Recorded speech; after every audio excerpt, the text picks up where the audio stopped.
Looks like we all set. All right. All right, we back in this. We back in this again. What's poppin'? What's up? What's up, homie?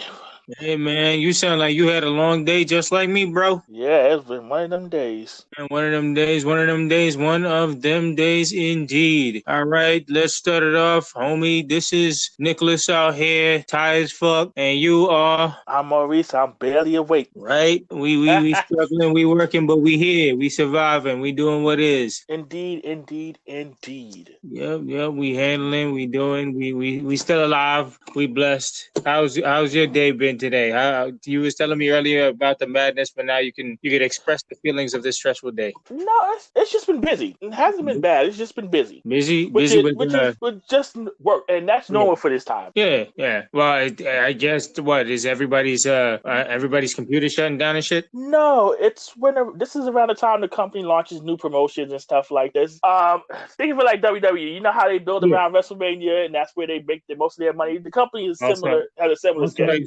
So your company is in the Royal Rumble period, getting on the road. Pretty much. So yeah, this is around that period. So this is the period where niggas make their bread. Pretty much. I hear that. Well, hopefully that results in a nice extra coming towards a good homie. It usually does, but I don't know. 2020 and all this hot mess, we'll have to see. Yeah, it's been real funny, trust me, on our end too, because this would be around the time where we start thinking about bonuses and all that extra stuff. But I don't know, the way how this year is flying by. It's about to be December and nobody about to see no cheers. They're like, better luck next year. Right, ain't no ho this time. Even look like Santa might keep his social distancing going. Right, you see Santa rolling around with a mask, like, yo. Facts. He deliveries. He like, I might have to skip. Just like how everything else look like it's about to skip this year. How Thanksgiving about to look extra weird. How they not putting on certain Charlie Brown stuff. Yeah, I saw that, and my sister sent me that. I'm like, wow. I don't even understand that. How they not playing? Wouldn't it be the time that they start playing videos now more than ever? They would definitely get people to watch it. So I don't understand. You would think this year of all years would be the time that you would have that on. They was like, yo, wait, let's pick another way how we can fuck with people who's down with tradition. We're gonna make sure this year is a washout. Just get rid of Charlie Brown too. Like what? Pretty much. And I'm like, come on. Like we don't got enough stuff stripped away this year. That's what I'm saying. It's like I don't even know. I like even the Thanksgiving parade that's going on. At first they said it was going to be virtual. I heard that they canceled the whole thing entirely, which I don't understand. So are they not going to do anything for real this year about nothing with the parade? Like, damn, they just going to kill this whole year. This whole year's a dub at this point. Right, man, no cons. Bring on 2021.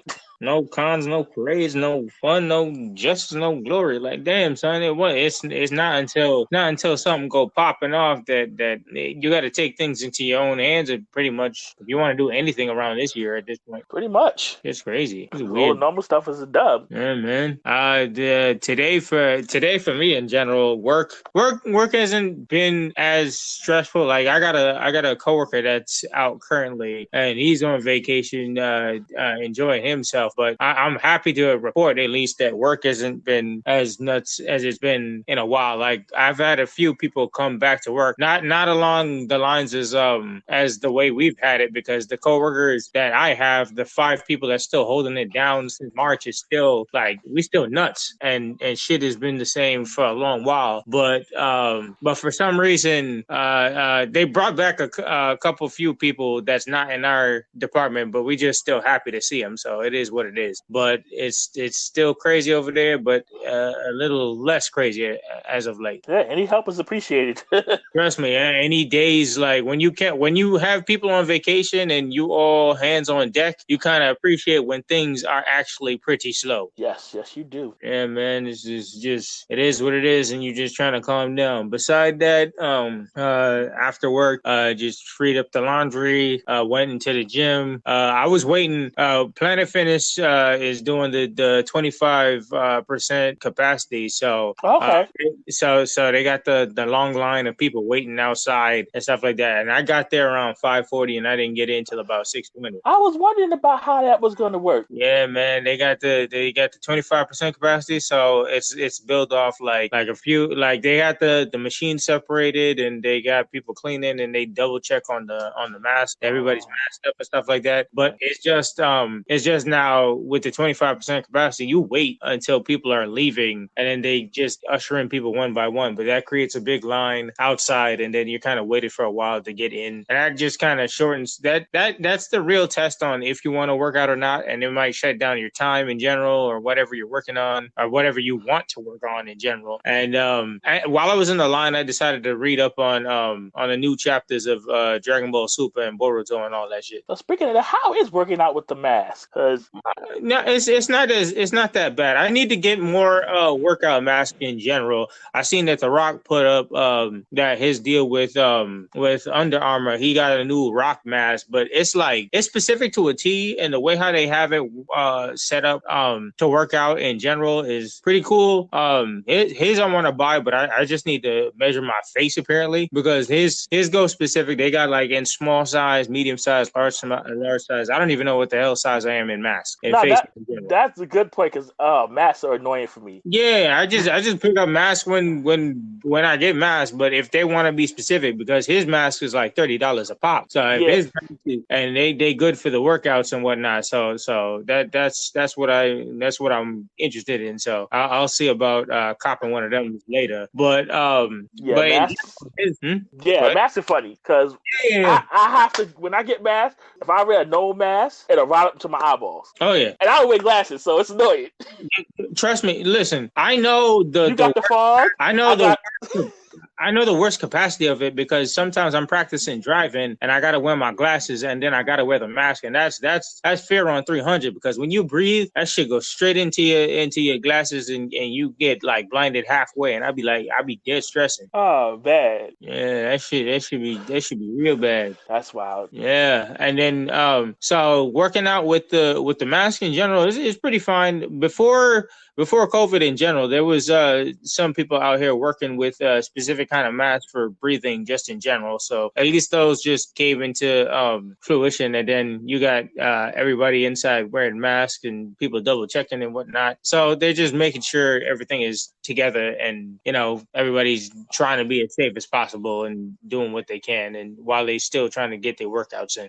Okay. Yeah. So they doing what they doing. So kudos to whatever they trying. I mean, I'm not gonna be a complainer about it. All right. So on the topic of, I was bringing it to your attention earlier because I had after I went to the gym, I went back to my brother-in-law's house just to check up on the kids, but he's now been working on a new business for himself that has something to do with natural juices and sea mosses and all that being put together, and he's trying to sell it out. He's trying to start his business from the ground up and whatnot. But that brought up an interesting concept in my head, which was businesses being created during this pandemic, and taking the best of your ability and really seeing the time to really adapt to certain situations. So what do you think about just starting your own business, and how this pandemic has really opened people's eyes towards just wanting to do this,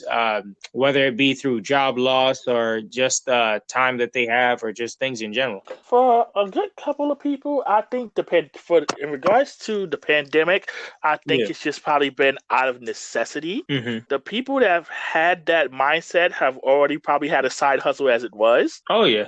So that's why I thought that the pandemic probably just pushed certain people who normally wouldn't into saying, hey, if I have to do something, and right now I need some bread, I might as well pursue something I've been interested in, or something I've been passionate about. What do I have to lose? Yeah, no, I agree with that situation, especially if people have been on furlough, or people are given assistants and stuff like that. So they have their downtime and they put their ideas together that they wanted to start, and they start working at it. I mean, in the example of my brother-in-law, he's been working in his kitchen for like a long while. He's a skilled foodie, and he's been working on that for so long that it's like these natural juices and stuff have been something that he's been working on for a while now. And then he's had these other odd jobs that he's been working on for a while, but the pandemic in general had pushed towards it because,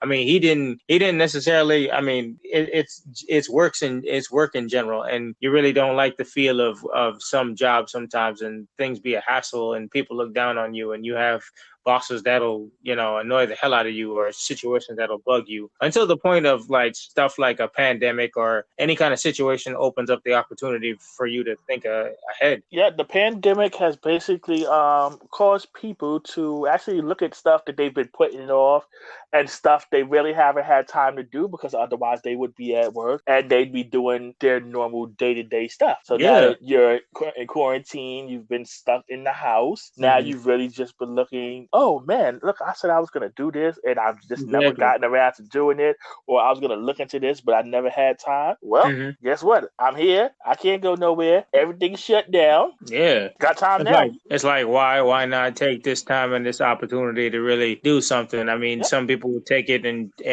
go towards downtime and get that rest that they've never had, and some people will take the better opportunity to really hone in on an opportunity that could get them even better than they were before. Agreed. Yeah, I mean, it's all for the best of how you want to take your life, and some people just don't do well under other people until they're their own bosses and doing their own thing. That makes them happier. And honestly, looking at my brother-in-law, even though it's a lot of stuff to work on, single-handedly with your business, especially when you don't have like other employees and stuff, like right off the bat, you get to have a sense of ownership and stuff. So, well, as long as it's something you're passionate about, my train of thought has been, if you're passionate about it and if you can make money off of it, why not? Yeah, truly. Why not? Because you're getting these opportunities to really hone in on any kind of skill that you're thinking about. So I say kudos to everybody that's trying. Yeah, especially in the current situation. Yeah, like we said on the last podcast. I mean, blessings to everybody still trying during these times, and it's hard to do X, Y, and Z. But hey, if you come up with a whole new strategy that'll make maybe 2021 even better than 2019 or even prior, and just living your life even better, hey, why not? Yeah, definitely. That's one lesson we've learned this year. It's don't put off what you can do now. Yeah, pretty much. Yeah, everybody's trying out,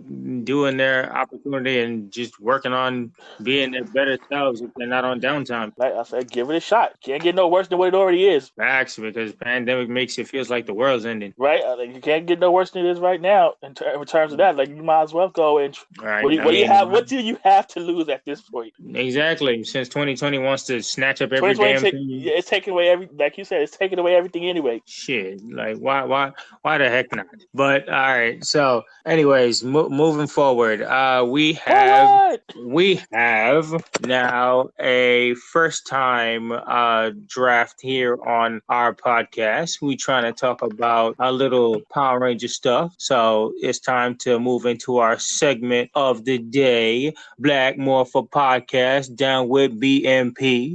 We about to chat on some Ranger talk. You ready to have some Ranger talk? Yes, the Black Morphin is here. Segment one. Ranger up, Mastodon out here. So we starting out on Mighty Morphin Power Rangers episode 1. So we going right from the jump. All right, yep. So I got some notes here that I'm going to talk about off the first episode of Power Rangers. We got the Mighty Morphin Classic, and this is a 20-minute episode. And out of that, I have a bunch of notes thinking of all the things that just ran through my head during this episode. That I just came in here with honestly a fresh mindset of somebody who probably never seen Power Rangers and just thought of things just like you're just watching stuff and you're reacting to them. I want to preface that with, we are talking about the original 1993 episode 1, not that trash 2010 revision that they did. Oh, the no, Batman pals and Kicks.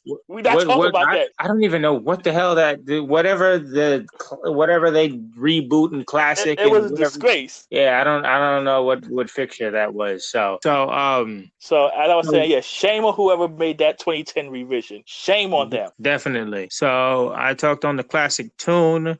First episode shows you the whole story before you start with the opening. Let's talk about the opening. Yeah. So the opening comes through with the classic tune that breaks everything down. Like I was saying this a little bit before.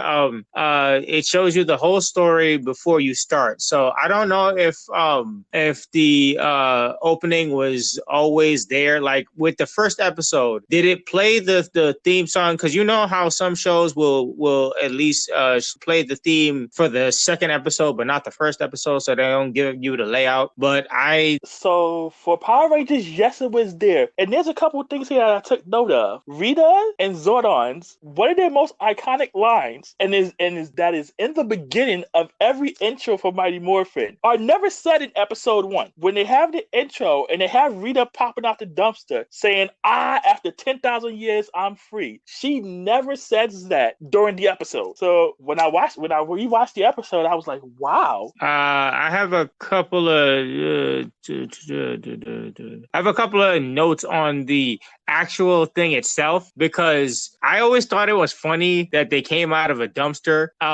Because it's like, what are they trying to say about Rita and the rest of the gang? Like coming into it, like you don't know the backstory of how Rita ended up in this, how Zordon ended up in the tube, but a dumpster off the bat, you would say these are trash low villains. So I kind of feel like on the concept of the dumpster in general and the way you find Rita, these are trash people. All right. So going back, that's crazy. In regards to that, I was watching the beginning of the episode. How did these astronauts know that this was a space dumpster? Yo, I was saying the same thing when they went off the planet and they went there and they started messing with dumpsters and shit. I was like, you literally said it's a space dumpster, and then you open said dumpster like it's all good. Like I would have thought somebody out here bugging. Like what was good? How they just wait? And another thing is, whatever happened to those astronauts? We don't know. They were never heard from again. Don't know what Rita did with them. That is so weird of a concept, though. It's like these two people found them. You'd think they would be important to the legacy or something like that, because like, why the hell were they there? It gets weird. Like I said, the way that the show starts off is just so funny. So yeah, I'm going back to the intro when Zordon is instructing Alpha to get some teenagers with attitude. It was so specific. I'm waiting for this show to say that. He never says that. So it was so. Where's all this happening? Are we missing the episode? What's going on? What he said was so weirdly specific with the emotionally that teenagers, and I was like, yo, that shit was mad weird, dog. Why? I'm like, that's not what you said in the beginning.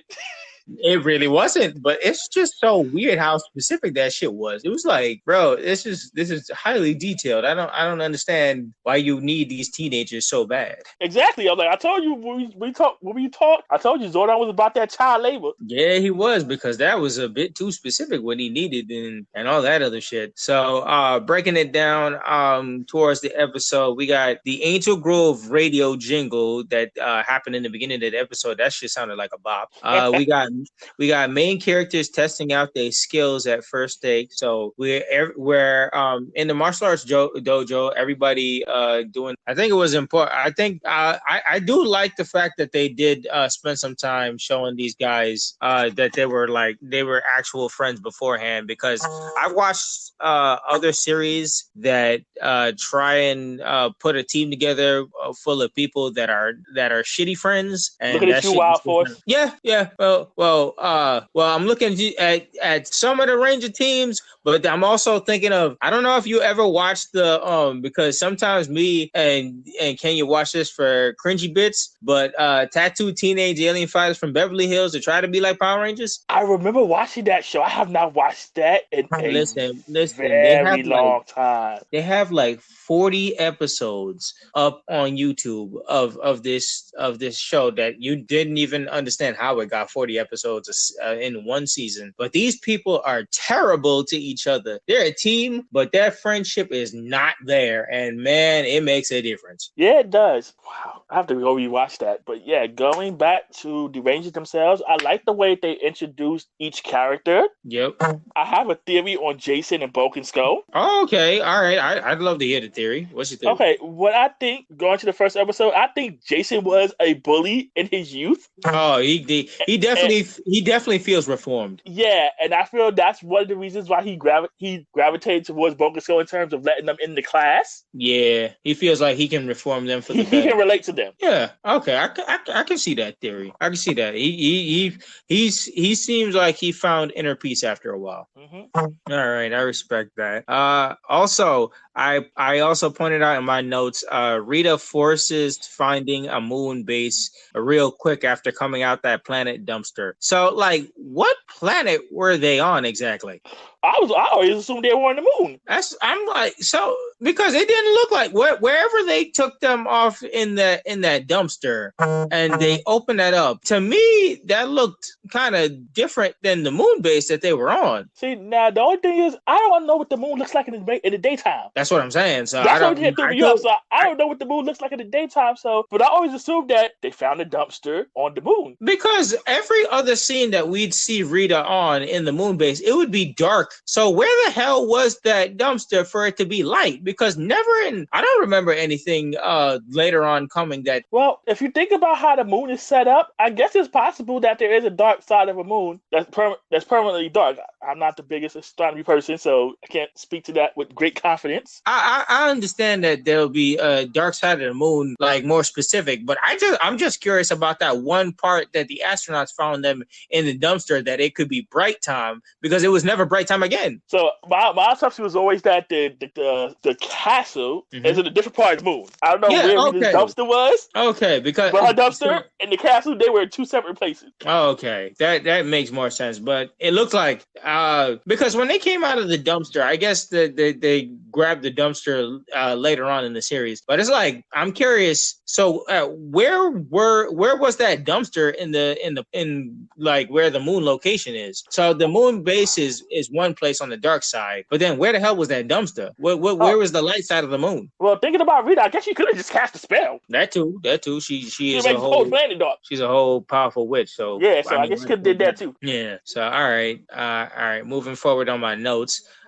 Billy about to give in, but he memorized his fundamentals. So he showed off his prowess, and he was already the person that was not with all the karate physical exercise and stuff, but he showed his worth memorizing them fundamentals though, and knew how to speak to the class and whatnot. So Jason was definitely making sure that he ain't give up. It looked like to Jason, Billy was his big redemption for him. Like he could help this nerdy kid really defend himself. He was also his friend, but he was also probably a guiding light for him. Yeah, like I said, Jason is definitely on his little redemption story, even if it's low key. Yeah, because he probably thought back in his bully day, he would have really attacked Billy.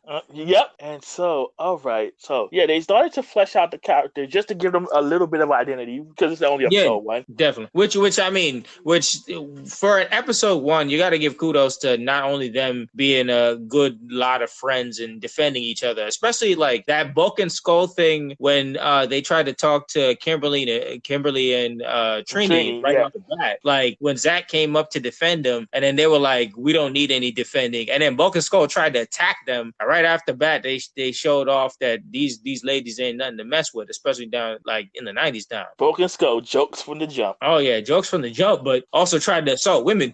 They sure did, and they got exactly what was coming to them. Oh yeah, they pulled off real heelish tactics, but right off the bat, they showed you that these people is warriors. You can tell from the jump they were already outmatched as it was. I was like, okay, this ain't gonna go well. This ain't gonna go well for them. Well, speaking of outmatched in general, that whole part with them practicing with Jason straight up because Bulk wanted to learn how to get physical and stuff like that, and he showed him the round kick. Now, what brought out memories out of me back when I was in karate was the moment Jason did the tornado kick. When he did the tornado kick, that shit brought it back because because I know every time I was in karate, I used to finesse it with the tornado kick. Like that shit used to twist your waist up. But like, yo, when you hit a good tornado kick, man, that shit always shock somebody. Nice. Yeah, man, that shit will mess up your waist if you do a twist too far. But hey, man, shit always look nice. Excellent. Yeah.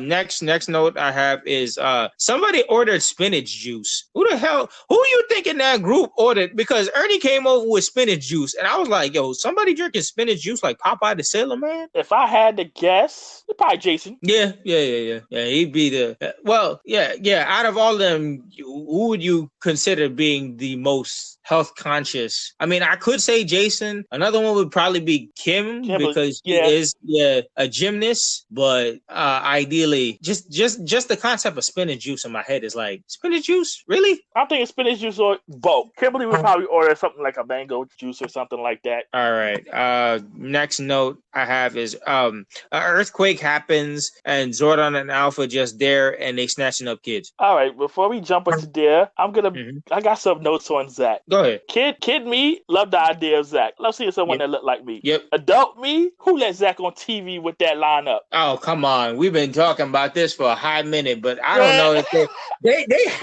they half acted like they knew what black hair was, and then they half didn't, because they gave my son the fresh full up, and then at the same time they would mess up his hairline. Like I don't get what we working at here. If I'm a barber and I'm watching this with my kid, I'm shutting it off. I'm like, no, like I'm calling the studio. Like, listen, you need somebody? Listen, I'll go through. That's why you know that there was no black people in the back fixing him up, because I don't understand. Like they saw that and it was like, yeah, this is best for TV representation. Like what's going on, man? And if there was, shame big time. Or maybe they was like, you know what? We don't even get these spots, so we just gonna work with what we work. I think they gave my man a fresh cut though. They really could have. For the culture. They truly could have for the culture, but I don't know. They acting up and whatnot. But you got any more notes on Zach? No, that's all I got for Zach for now, anyway. Okay, all right. So we kick back into the earthquake that happened, and Zordon and Alpha just there snatching up kids, being mad specific. Yeah, just random kids. It was like Zordon told him to pick these 5. It was like, I can play Russian roulette and just press the button and just give me 5. Facts. And well, I don't know how this machine picked out of random any kids. Like, it's mad funny that they were all together at the time that they snatched them up, because they could have snatched them up for like different parts of the world, but it was just all together. Kind of like one of them shits that people post up in the memes, like the Willy Wonka memes, how they sent 5 golden tickets around the world and all it went was to all white kids. Yep. Like that's some straight bullshit. Just like that. Yep. But I noted that I still can't get over Zordon's very specific in acting of the overbearing and emotional teenagers. Yeah, he really went in. I'm like, oh, this is a slight sub. I was like, oh, you feel some type of way, huh, floating head? Like Alpha was big stressing. Mm-hmm. Shit. All right. Oh, did you notice in the video feed when they pulled everybody to the command center and they showed who Rita was?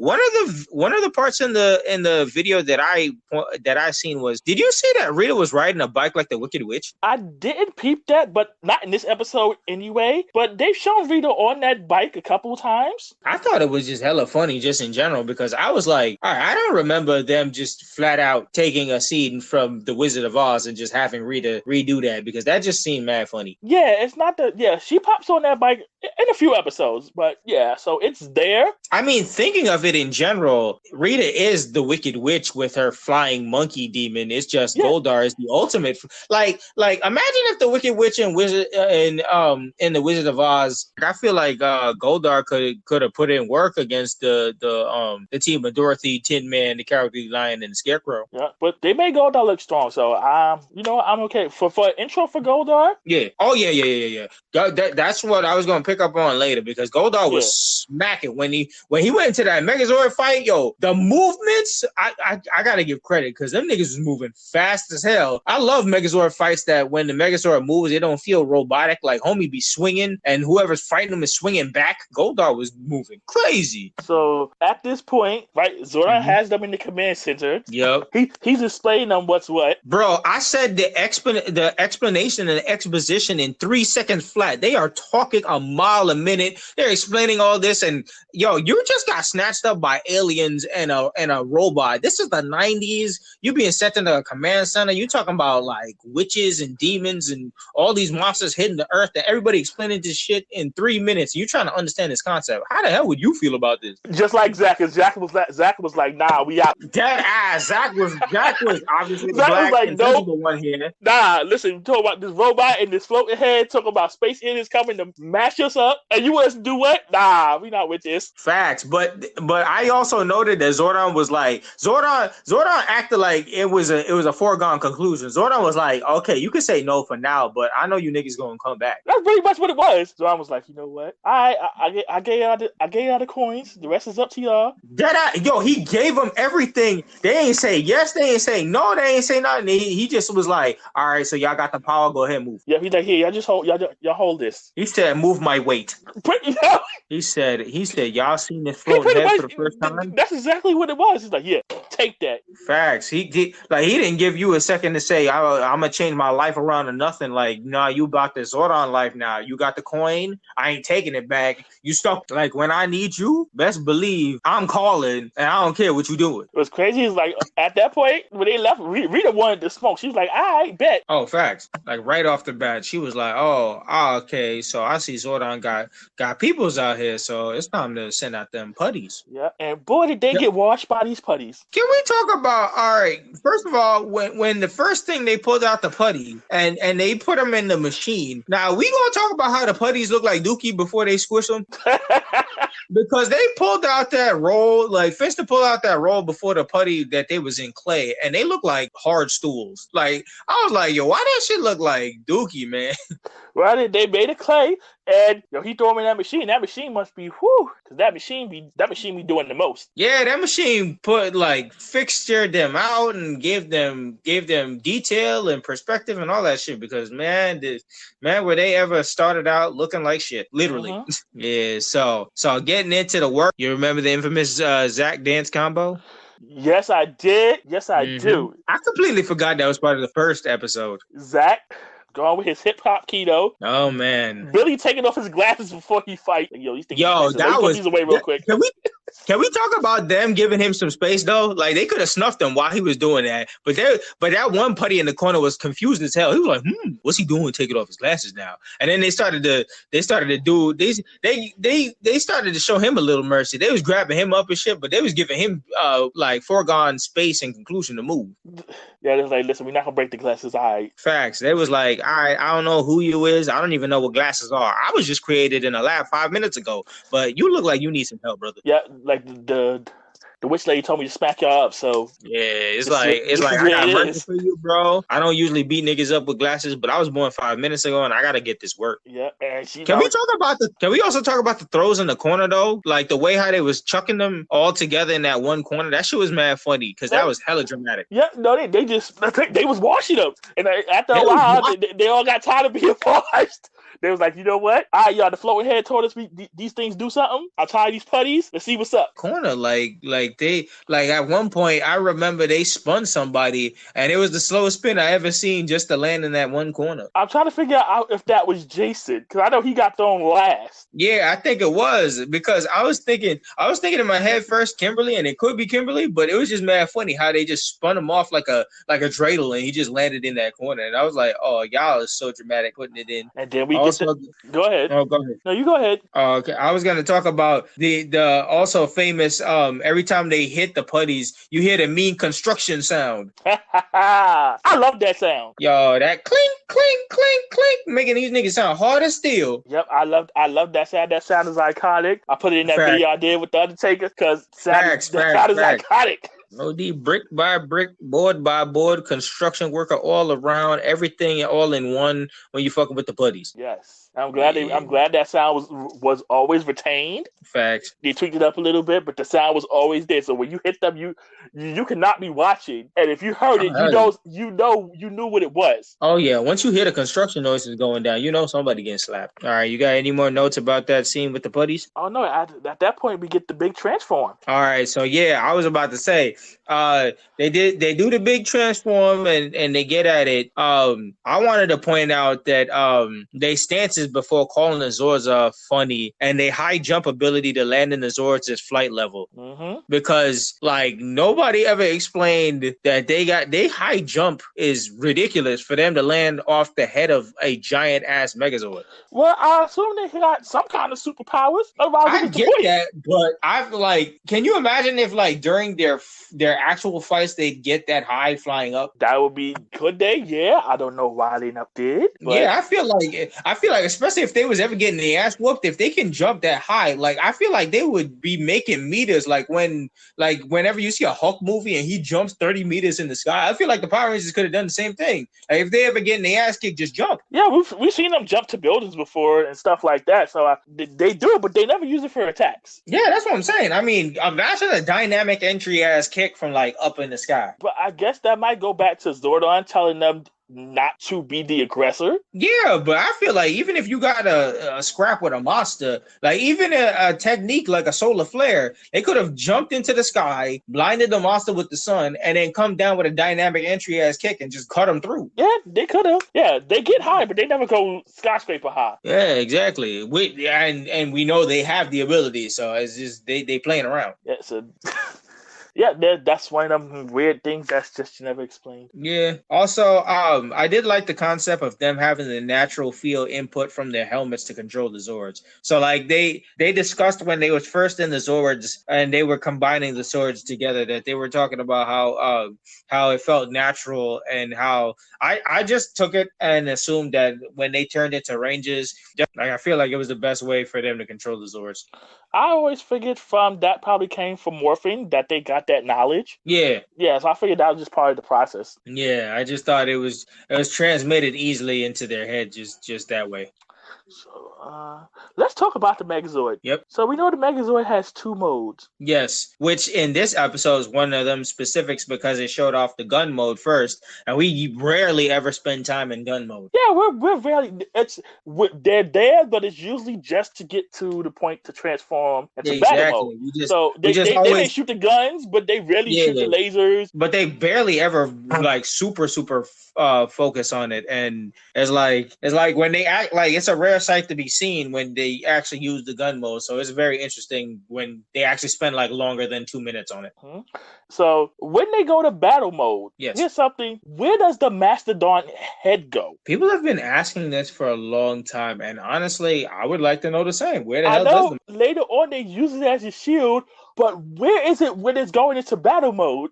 Because like you see them in tank mode, you see the Mastodon head is right there, and then when Homeboy stand up, it's gone. We see the pterodactyl coming in to make the front plate, so that's explained. But the Mastodon head is like nowhere to be found. Maybe it's just backpack style, so that shit just goes straight inside. So that shit just hidden for that shit just hidden for later use. Yeah, because when I'm looking at it, I'm like, okay, the Mastodon head was in the front of tank mode. Mm-hmm. Before the pterodactyl comes on, the whole chest plate comes down and the head comes out. Yeah. So I'm like, where did it go? They pulling out that because they Sentai and they half anime that they pull out that pocket of wonder. So that Mastodon done disappeared in the anime space for a while. They disappeared into the void until it's needed. So now we in the Megazord and we scrap it with giant Goldar. Yup, and Goldar came to whip that ass. Goldar put on quite a showing. First of all, I said the Zord fight was fast as fuck, and Goldar dropped a drop kick like he was Randy Orton. that drop kick was pinpoint precision Randy Orton 2002. They made Goldar look like a legit threat. Oh yes, he came through swinging and beating that ass. And the only part of the episode, which I understand why they did it, but at the same time that shit always makes me laugh, is towards the end of that damn fight when the Megazord done pulled out the sword and Goldar was with the little tiny heads. Yo, he was like, y'all niggas is wildin'. He was like, I didn't know y'all niggas was gonna pull the swords out on a sword boy. So I catch y'all later. I crack up every time that particular scene happens because the Megazord has these big robotic hands. Yeah. When he grabs the sword, they are these little silver fingers. It really is. It's them tiny hands. And I crack up every time I see it. It's it's them tiny hands. And then they go back to the big freeze when he got the sword. I'm like, I don't know. I guess it's a detail thing that they just want to be mad specific up on them little tiny fingers. And, then he grabbed the sword, and then, I don't know, it spooked off Goldar. You can tell it's a regular acting, because it's a regular hands. Then you go back to the big Megazord. I'm like...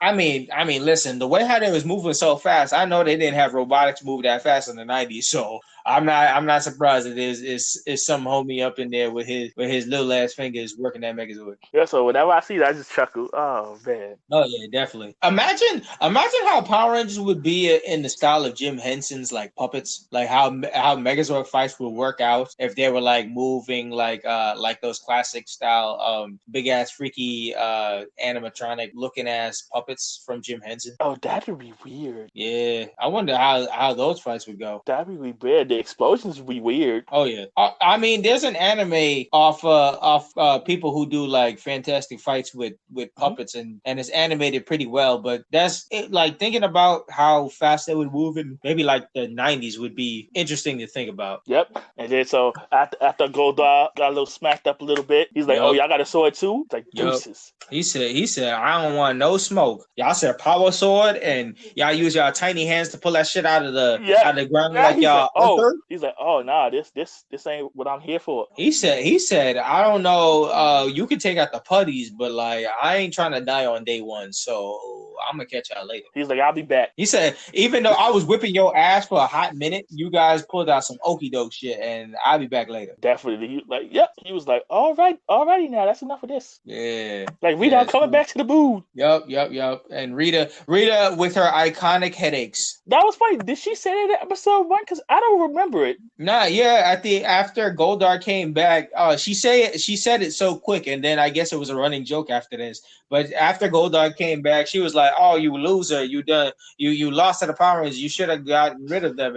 And like in a passing, fleeting moment, real quick, she's like, "I got a headache." Okay. So from that point on, it was that running joke that she had a hefty headache and whatnot. But my last note is when they got back to the command center and Zordon was giving them the new rules and everything to follow, and I just said that shit was type stressful on top of all they went through, fighting Megazords, fighting these fighting in the Megazords, fighting these Claymen, fighting a golden monster monkey that turned giant that was throwing like haymakers at y'all, earthquake in the city, y'all stressing about y'all teenage lives, y'all meet these aliens, and then now they're giving you all these kinds of rules. Like, what the fuck? What's funny is that they all seemed like they was all good in the hood with it. Of course they was good in the hood with it, because that's exactly what they had. But me thinking as a whole adult going through this shit, I'm like, yo, listen, this is a lot for a day one. You doing a lot in these 20 minutes, sir. Like, you telling me all these rules and regulations and all this other shit. Listen, I'm 16. You expect me to be a teenager to keep all these secrets, dog? I'm like, listen here, floating head. Why am I out there in the big robots and you in the tube? What's up? Also, why am I obligated to follow said rules anyway, bruh? Yeah, you gave me these powers before I said yes or no.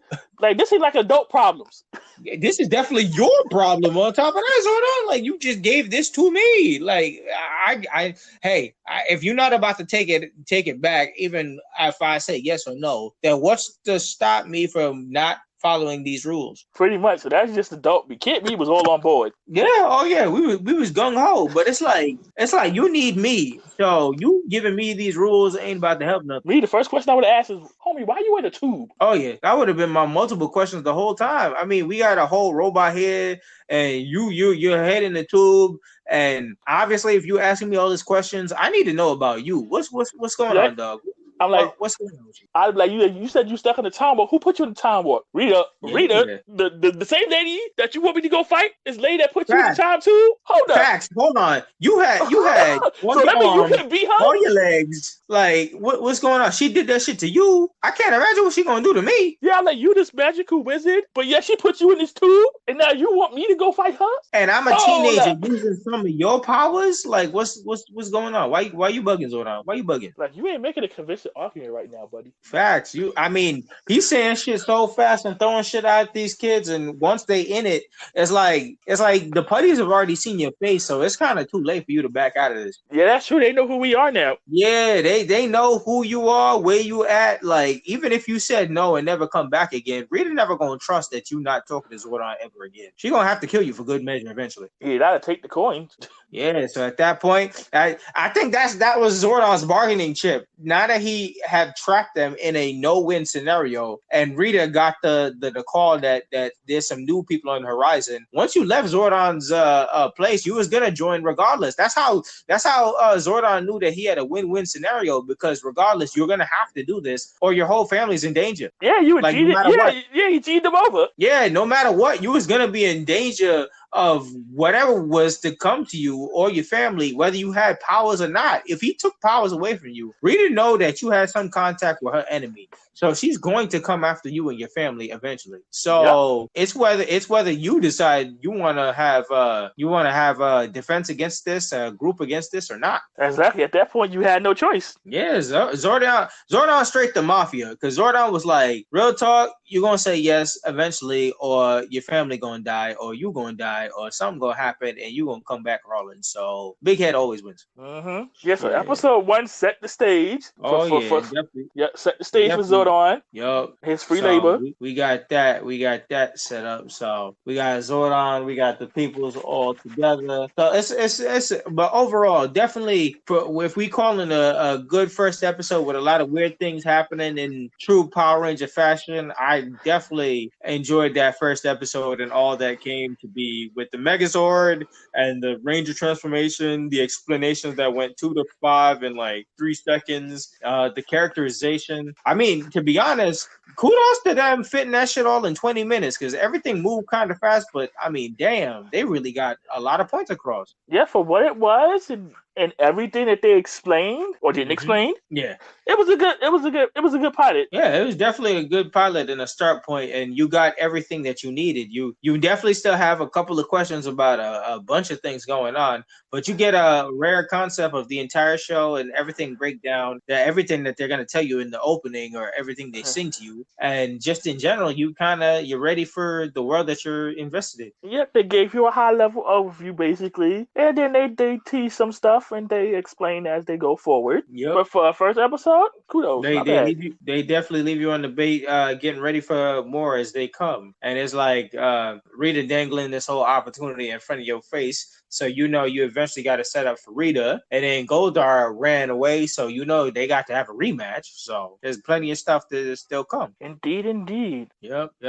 So at this one, so for episode 1, who would you slot as the leader? Ideally, I mean, naturally, right off the bat, it's still Jason in my head, because Jason was doing his maneuvers and whatnot. I mean, Zach is definitely second in command on when it came to reason and whatnot. But definitely Jason is still it's honestly, it's a battle between Jason and Zach at the very beginning, because Zach is the person who's not completely with it, but he shows his leadership and command and telling the guys that they got to go and leave, when Jason is still considering stuff for his own personal ability. Like when he considered all of Zordon's planning for the young teens, he was considering that on a selfish note for himself. Everybody else wanted to leave, and they kind of agreed with Zach that like, we shouldn't really fuck with this anymore, or this guy just snatched us up out of nowhere and he told us to do these things, so we gotta go. But then you got Jason on the back that says, you know what, I'm interested in this, and maybe you guys should follow what I say. To Jason, that goes into Jason and his little redemption story. Like I said, he's out to prove something. Oh yeah, he's definitely out to prove something. That's probably why they ultimately decided on him being the Red Ranger and him completing this like the way he did. For me, just playing with this episode a little bit, Trini is low key the general. Oh yeah. She's definitely the glue that she definitely the glue and in the middle of the whole thing's together. And you got Kimberly's little sideness that comes out, like how she talked about how she was getting helmet hair and how she was playing off like she didn't want to join the crew, but she was just playing. Yep, at the end. Yep. She had to get that little snide in because she's the top popular girl Yeah, that's true. That's true. Yep. And Billy feel like he found his footing somewhere with his friends and family. Yeah, Billy's like, okay, I got friends there. I got a squad. Yep. Like, Yep. if I could deal with space aliens, shoot, high school should be all right. Facts. Like Bulk and Skull, who? Right? Like, I ain't worried about y'all no more. I got bigger problems. Fresh level of confidence in front of the face of all these demon monsters coming at your ass. Pretty much, I got attacked by mutant clay, a giant gold monkey. I got shot at. Yeah. And I got two taller bitch giants. All right. We back. Yeah, we back. We lost some connection for a minute. They saw niggas was having fun chatting on we was down with BMP. They wasn't down with BMP, so they cut our electricity off. So, episode 1. Yes, episode 1. Day of the dumpster. Day of the books. Yep. What's your overall final thoughts on it? For an intro and a beginning episode, I liked it. Yeah, I enjoyed it.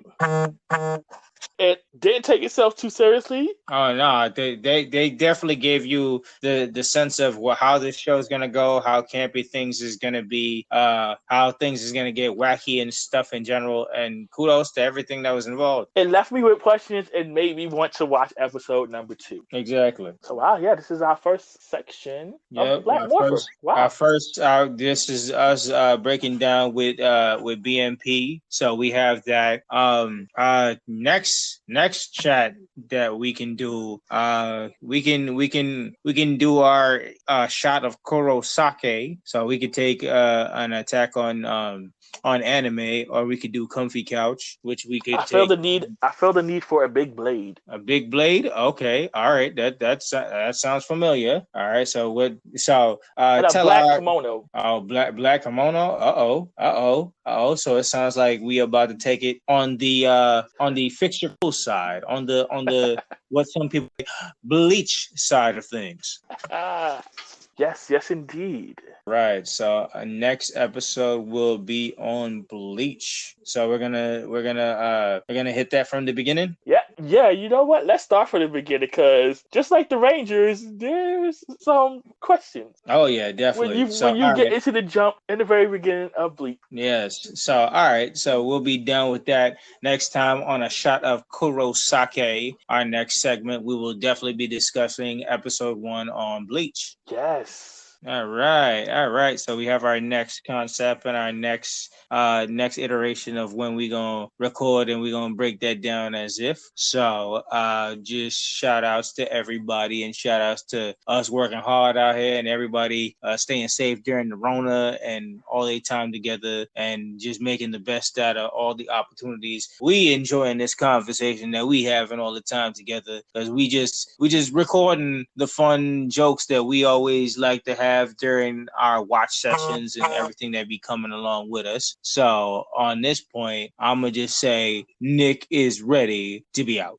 Yes, like you said, just trying to bring a bright light in the hot mess that is 2020. Facts. We trying to make it the best out here, and it's been a long time coming on us working together with this. Yep, and as we do things, they just come together. Yeah, facts. So we're gonna continue to finesse, bro. Yep. So the first one is in the books. Yep. This is one of many. Yep. Everyone who has listened or will listen, thank you. Thank you very much. Mo is out. Until next time. Yep.